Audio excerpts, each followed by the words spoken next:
Hello and welcome back to another episode of Nature's a Hoot. And as always, we are your hosts. I'm Tom. And I'm Hannah. This month, we're chatting all about rewilding, what it is, what it means for our wildlife, and also how we might be able to do a little bit of it ourselves. Yes, we are. Now, Hannah, what have you been up to over the last few weeks? I've got a very exciting bit of news to bring to the table. Yeah, because... Well, do you want to share your news first?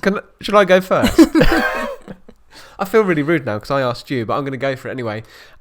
Yeah, over the last few weeks, some of our listeners might have spotted this on Facebook, and you might have seen it as well before we sent the video out. But many people will be aware of the fact that we get lots of wild birds of prey coming over the trust, flying over. Very excitingly, actually, over the spring and early part of the summer, we had the white-tailed sea eagle come over.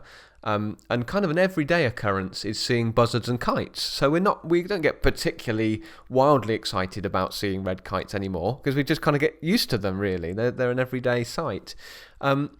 This week, though, or rather this month, over the last couple of weeks, we've been seeing more and more of them. And there was one particular occasion that I managed to get on film where we had at least 15 red kites flying over Reggie's wildflower meadow. It's just awesome. And I know there's probably lots of people that see many more of those in one place, but bearing in mind we're used to seeing maybe half a dozen maximum in one go. To be able to see 15 birds all flying overhead calling to each other, that was a real spectacle, I have to say. So that's my bit of news. I was really excited to tell you that. That is nice. That is really nice when you see something and you get very excited about it. It's lovely to see wildlife like that on your own doorstep, isn't it? Yeah, and I mean, we all got equally as excited. You can hear on the video. If you go to our Facebook page, you can watch this video, and you can see me telling you a bit about it. But you could hear our radios in the background, what we used to communicate to each other across the park. It was just red hot with people calling over the radio, going, "I think I've seen 13. No, I think I've seen 14." It's everyone getting really excited about it, which is pretty cool. That's brilliant. I've been out and about. Actually, I was doing transect yesterday, so that's counting birds of prey and recording. So we go out and we walk a route and then we record all the birds of prey that we see. So it's really nice because I like getting out in the field because it's a nice break from office work, and also now because it's so quiet because it's lockdown, I am allowed to go out and do it, which is great. That's brilliant. Do you do that on your own? Yeah, completely on my own. That is the ultimate social distancing, isn't it? Just to go and do a transect on your own.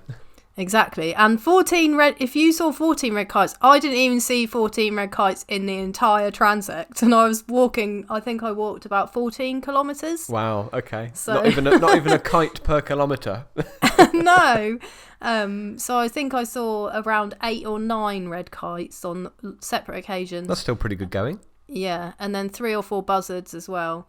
Sadly, no kestrels for this one, but I think it's because the weather was a little bit rubbish. Yeah, it's been really bad, hasn't it? It's been bad here as well, trying to exercise some of the birds. It's a little bit on and off as to which birds can fly. The owls kind of look at you and think, I don't fancy going out there, thank you very much.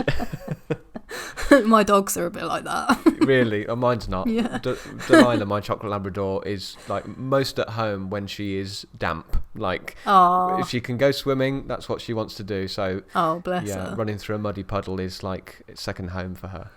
Well, mine are from Tanzania, so they are sometimes a little bit unimpressed by the not British acclimatised. No, they're like this. We want to go back to Africa. Thank you very much. Take me with you. So I guess we ought to talk a little bit about our topic that we've got going on this month, which is rewilding. And it's easiest to start thinking about what rewilding actually is, because it can mean something different to different people I speak to, it seems. Am I right in thinking that it's essentially handing over a once wild space back to nature? I think I really like the term and the concept of it. So from what I've read, it's about, restoring ecosystems, but to a point where nature can sort of take care of itself. But I think we do need to be very careful when we're thinking about it because, and doing it, because in this country especially, with Britain being quite small, we don't have an awful lot of wilderness left.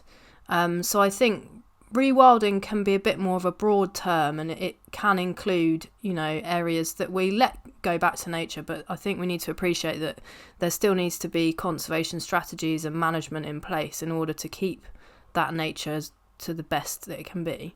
Yeah, and I think it's probably a term that quite a lot of us are fairly removed from, I think it's fair to say, because we don't all have areas of land that we can do it ourselves. We might all have a go in our small way, and that's of vital importance to lots of our wildlife in Great Britain. But there are a certain few that are able to rewild spaces that are their very own and offer them back to nature and give them a chance to take back a little bit of what was once theirs. So I wanted to find out this month a little more about how these projects come about and what it's like to be part of one. So I travelled across to the Cotswolds on a very damp, wet day and met socially distantly with Tabitha, who is a wildlife lover and rewilder, who has given her plot of land back to nature.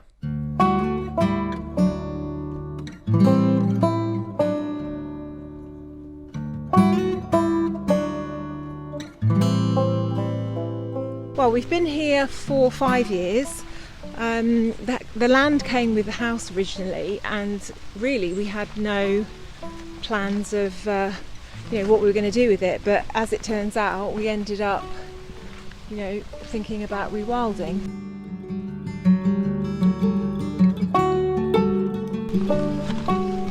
So I always think rewilding is kind of a bit of a buzzword at the moment, isn't it? It's something that I think all of us would like to think we understand. What would you say rewilding means? I think rewilding can be a buzzword, and it can have sort of mixed connotations for different people. Some not so positive, I guess, because some landowners maybe see it as a bit of a gimmick. But for me, it's really about not necessarily all of your land if you're lucky enough to be a landowner. It can just be a tiny amount of your land that you just basically let nature do its thing. So for us, we just wanted to give nature a bit of space that it could call its own and do what it wanted to do. And I suppose it opened our eyes to the fact that there's so much land taken up that isn't for nature, and we just wanted to, just give a little bit back.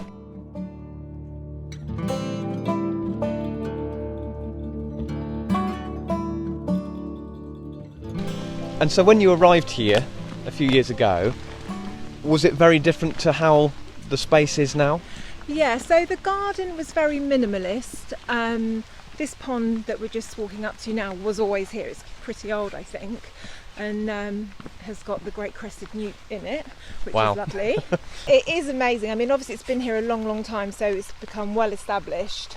We'll have to see if we can see one. Oh, here we go. Here we go. Oh, we've got a beautiful one. Oh wow, look at that.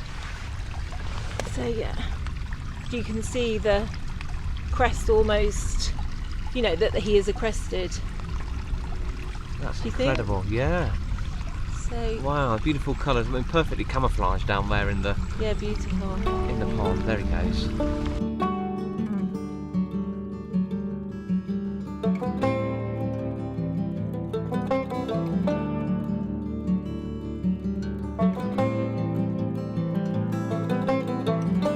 And that tree ahead, that is where the kestrels nest, or apparently they nest in old holes. Is that right? They do, yeah. Well, we know they're cavity nesters, so they like to nest down into the hole in a tree, which is Right. so if you've got that in an old tree here, that's pretty much perfect for Well, them. the woodpeckers were in that tree, and then do you remember I sent you the little video of the noise of the baby kestrels?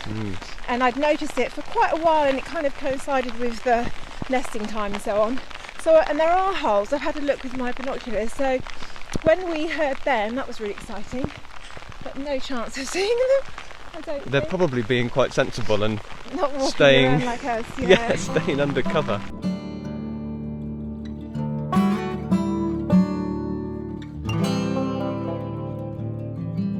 It's lovely to know that just in 1 year, by leaving the borders, we've created a whole food source, not just for the owls and other birds of prey, but probably other creatures from foxes to, and I don't know, other animals.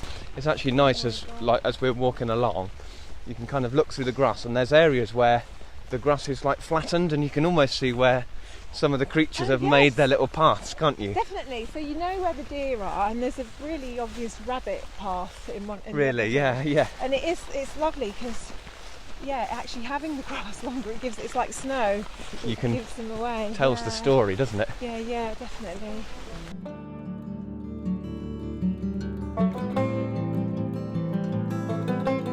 So what does the rest of the family think? I mean, I know you mentioned your husband Mark was originally wanting to maybe plant a vineyard here and want to turn it into something else. I mean, there's surely things that you could do here that would be economically massively beneficial, and yet here you are kind of handing it over to wildlife. Well, yeah, I mean, again, I'm going to say something really cheesy, but you can't put a price on nature, and we've really been inspired by different conservationists over the years, and to us it is priceless, just being able to hopefully make a tiny difference to nature in our area. It's, who knows, but it's kind of easy to get a bit down about the state of the world and climate change and all that, and so for us to be able to do this, but I think also you don't have to, it's not about having to have a load of money to be able to do rewilding. I think you can do it for free on a tiny scale in your garden, even if it's just a square metre. So what would you say has kind of been your best moment so far when you look back at the space you've given the wildlife? What's been your favourite moment? I think for sure the barn owls were such a delight, and we could sit on the bench that we just walked past and watch them, and circling literally the borders where we'd left uncut. They made it obvious. I mean, obviously that's where the voles are, but it really made it so clear how crucial those borders were. That was a real highlight because they were quite close to the house and we'd see them regularly. And then of course the other birds of prey, and obviously the butterflies. I'm quite mad on butterflies, and to see the different areas that have been kind of by chance, some of them, in terms of the habitat. Like you can see down here, we actually dumped a load of stuff from the house that was in a bit of a pile quite near the house when we bought it, and it's only like stone and soil, and this created a whole different habitat. And this is where normally I'm out with my camera trying to spot them, and that's where loads of different, well, I say different, two different species of skippers were, and different butterflies, and then like you say, the different areas have different species. I think for sure, even just a tiny corner of your garden, you could plant wildflower seeds, and that would make a massive impact, and you'd have so much enjoyment from seeing what comes to visit. So if you planted, for example, bird's foot trefoil, that is just a magnet for butterflies, and they love it, and you can plant that in a pot, so you could have that on your windowsill.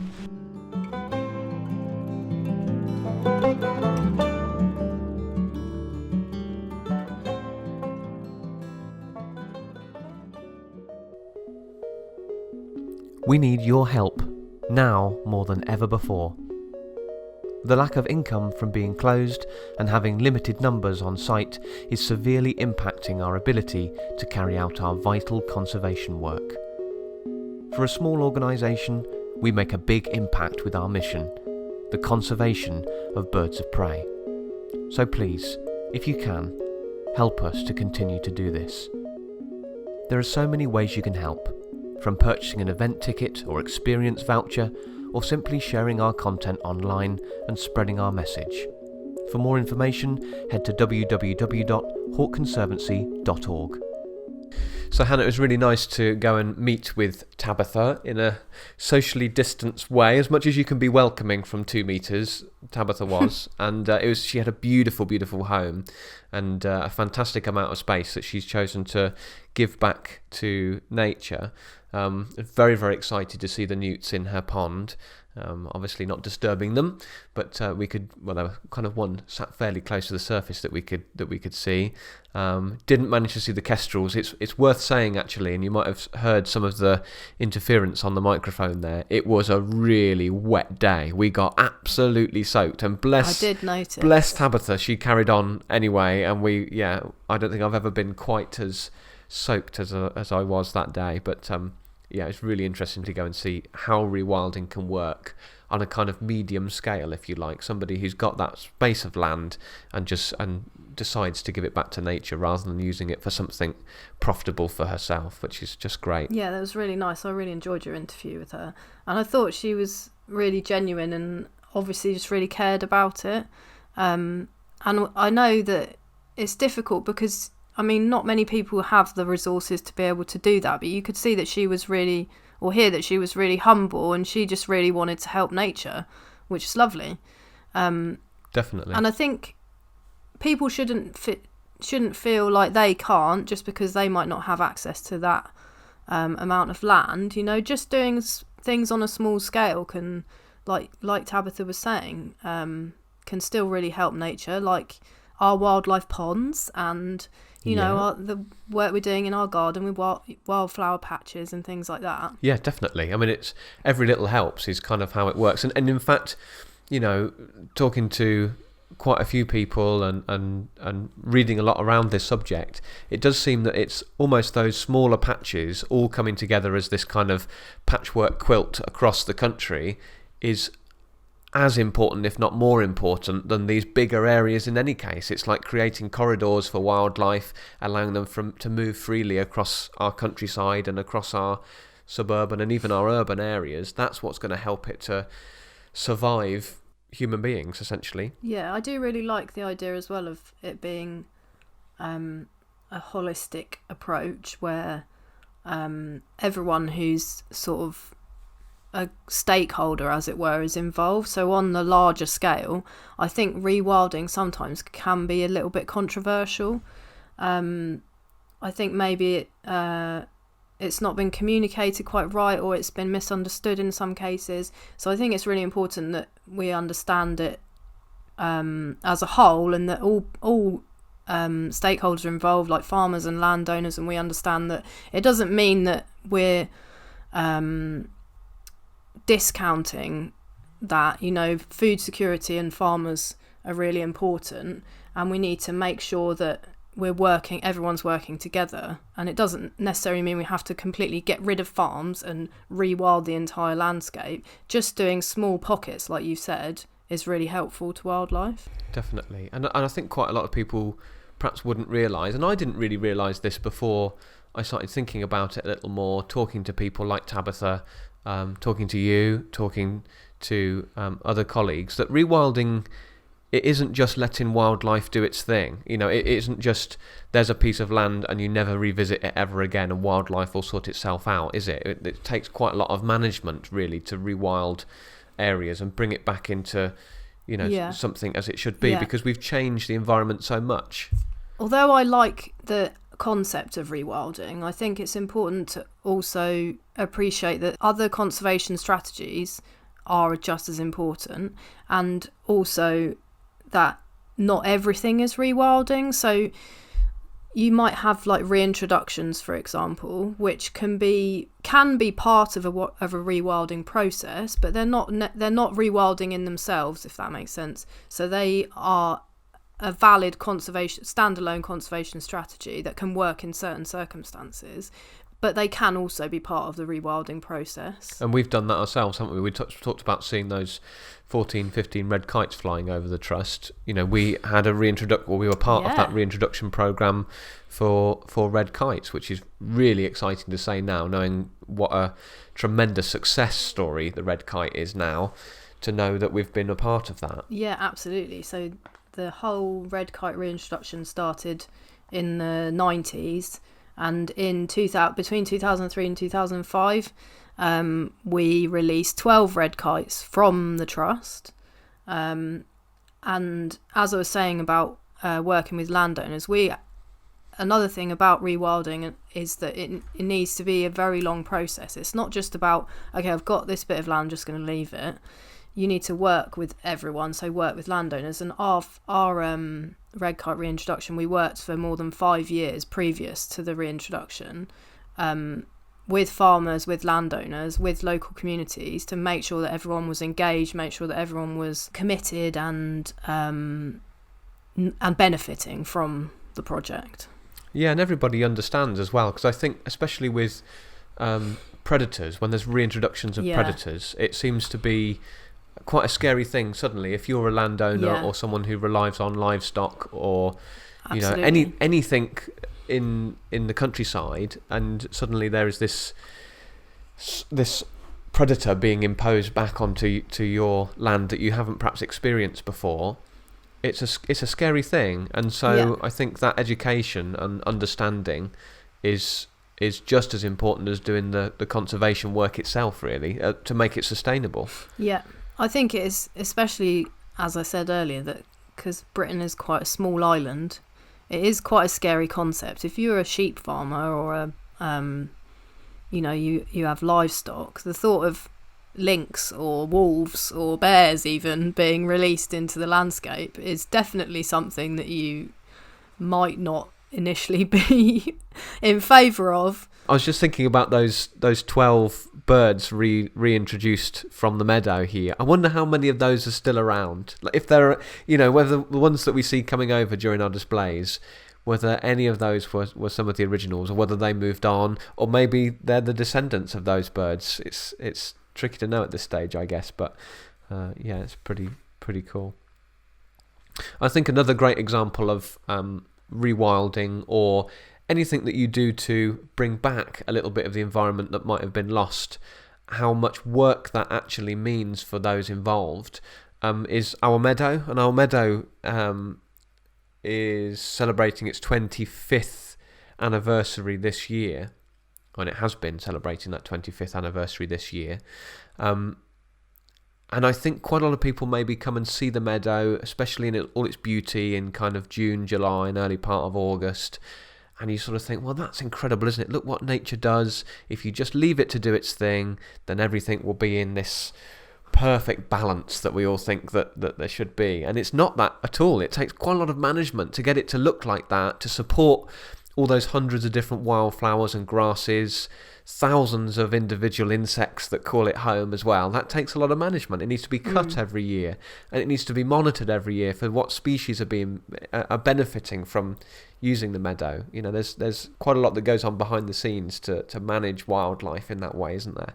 Yeah, absolutely. Especially in a place like the UK, where we've already done so much management, whether it be positive or negative in the past. It means that we still need to continue to do that. It's not going to work if we just left the meadow to its own devices completely, or if we'd done that 25 years ago, it wouldn't look anything like it does now. I don't really know what it would look like, but Nettles. It wouldn't be a beautiful meadow. Yeah, probably. Which is great for some things. I'm not hating on nettles. Yeah. I'm really not. No. But it wouldn't have all of those lovely, orchids and other things, because there's a lot more aggressive species. I think it probably have a lot of bramble. Yeah. So we're, as you said, in Britain, we've got very little kind of wilderness and wild left. When we think of areas across the pond in the States, places like the Yellowstone National Park, I remember hearing a particular kind of rewilding, in inverted commas, story of the reintroduction of wolves into that part of North America, and the impact that then had on lots of other species that lived there, something called trophic rewilding. Did you hear about this? Yeah, so the wolves in Yellowstone, was it Yellowstone?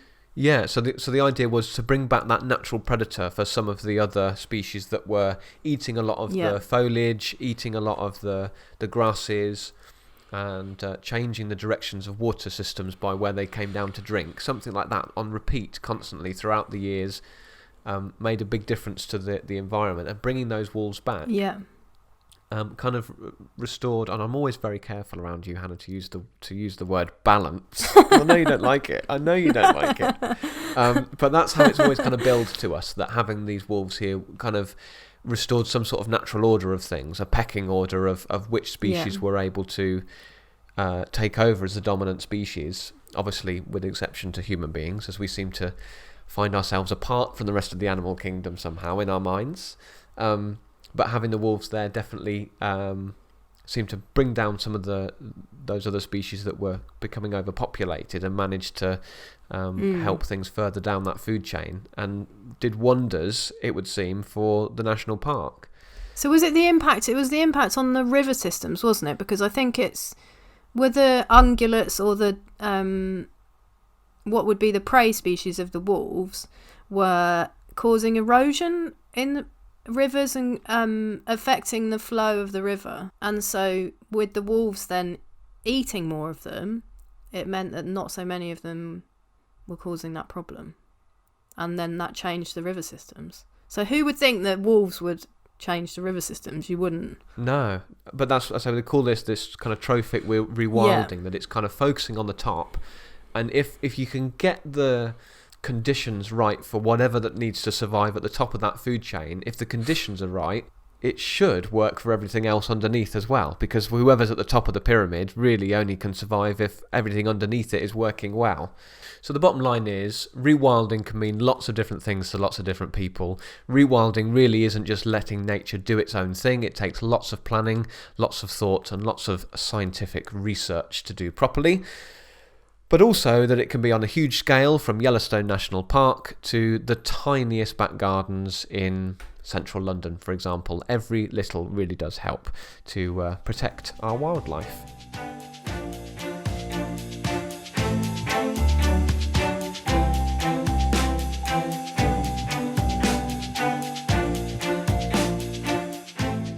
So now it's time for one of our regular features on Nature's a Hoot. It's our big story for this month, and this time round it's Hannah's turn. And I understand, Hannah, sadly, it's not a good news story, is it? Yeah, it's not a story that we like to hear about, really. I did have a bit of trouble finding a big story this month, but then this happened very recently, and that it was a buzzard got shot and actually caught on camera in Kent.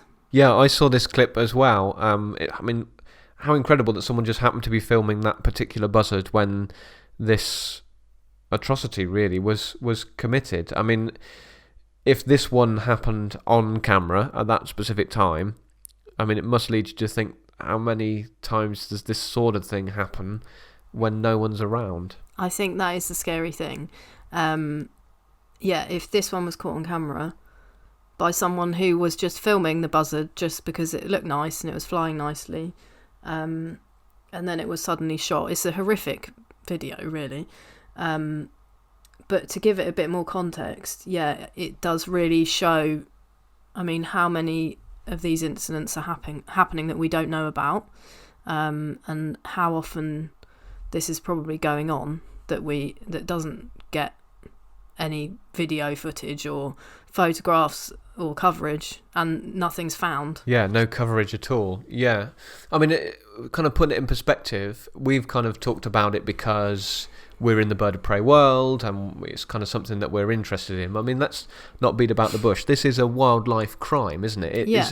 These are protected species that's been persecuted here. Yeah, it's completely illegal to kill birds of prey, trap them, shoot them, anything. There are no licenses to be able to do that, and it is illegal. And as a bird of prey conservation organisation, we obviously completely condemn any persecution of birds of prey, as if I need to make that clear. Yeah, I mean, and what could lead somebody to do this? Because most of the people I meet, and maybe it's slightly biased because we are that bird of prey conservation organisation, we're a visitor attraction. 99.9 times out of 100 people who are coming here already absolutely love wildlife, birds of prey, etc.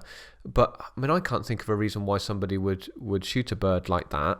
I think if you've seen recent media around bird of prey persecution, we know that it is a really big problem in the UK, in certain areas more than others, and most of the reason behind it is to protect game birds. I mean, wildlife crime is kind of historically and generally quite hard to police, isn't it? Trying to gather evidence of something like this in the middle of nowhere to actually bring it to court for prosecution of somebody is very difficult. And so I think very often situations like this, it's very hard for wildlife officers and organisations to set a precedent with how the situation is going to be rectified and how people are going to pay the price for the crime that's been committed against these birds. Yeah, it's definitely difficult to police, you're right. It's obviously difficult to get evidence, and punishments don't always fit the crime, unfortunately. Yeah, I'm just reading an article here written about it. So according to the RSPB's recent bird crime report, there were 85 confirmed incidents of bird of prey persecution in the UK in 2019. And there's likely, of course, as we've just said, to be many more that have gone undetected, that haven't been found. There's no evidence of what's been happening. Just birds disappear from areas where they should be and they're no longer there. I mean, we only have to look at the situation with hen harriers. We know that hen harriers are being shot, and they get shot more on grouse moors than they do anywhere else.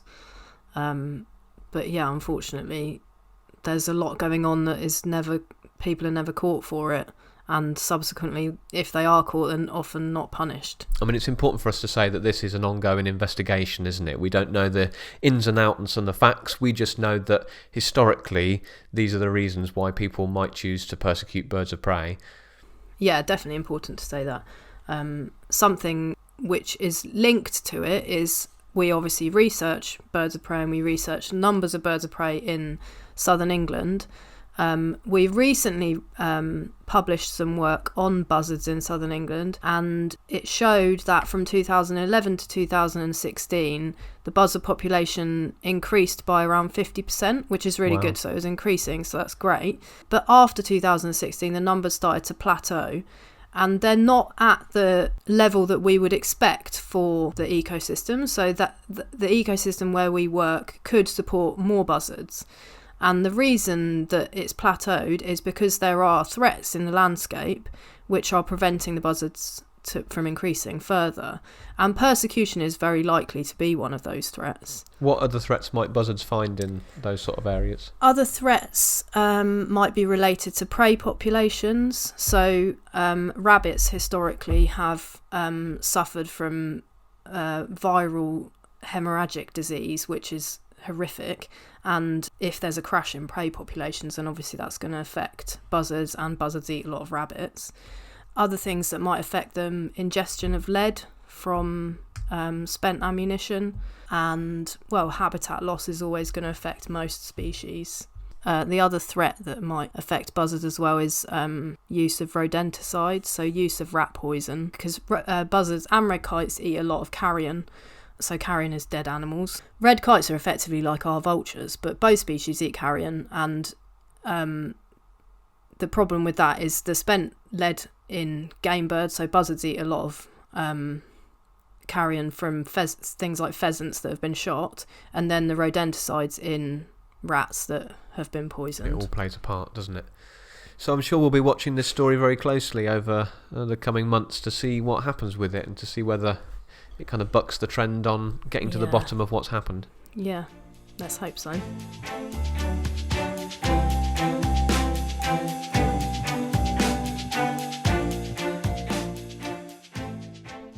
This month's top tip: cleaning and preparing your bird boxes. From September onwards, the bird boxes in your garden are likely no longer being used, so it's an ideal time to remove them and give them a good scrub. Some parasites left behind from the spring can survive the winter inside the box, and that could cause issues for next year's youngsters. Use boiling water to kill off any parasites rather than insecticides, which could be harmful to other wildlife. Use mild detergent and a scrubbing brush to remove any stubborn dirt. Allow the box to dry thoroughly before adding a little clean hay or wood shavings. Over winter, you might even find that birds, or even small mammals, use the clean box to roost in or for shelter. Let us know if you have any interesting overwinter visitors to your clean bird boxes. We'd love to hear from you. Maybe you've been rewilding your local patch or some areas in your garden, and we'd love to know how it's been going, so do let us know. Anything interesting on your bird feeders or in your wildlife pond, we'd love to hear from you. Remember, as always, you can get in touch with Hannah and I on Nature's a Hoot through our social media channels. Simply search Hawk Conservancy Trust on Facebook, Instagram and Twitter, and you'll find us there, including some links to more information about rewilding and the other subjects we've been discussing so far on this show. So that's it, I'm afraid, for this month, but do join us next time when I will be catching up with a good friend of mine, Kevin Cummings from Langham Initiative, about the community buyout of Langham Moor. We'll be talking about community conservation and plans to create wildlife reserves and nature-based tourism opportunities. That'll be on the 1st of January 2021. Can you believe? Until then, get out and enjoy nature. Perhaps come on a visit to the Hawk Conservancy Trust when we're allowed to reopen. And we'd love to see you. And we wish you a safe and happy festive period in the meantime. Goodbye. Have a wonderful Christmas. Bye.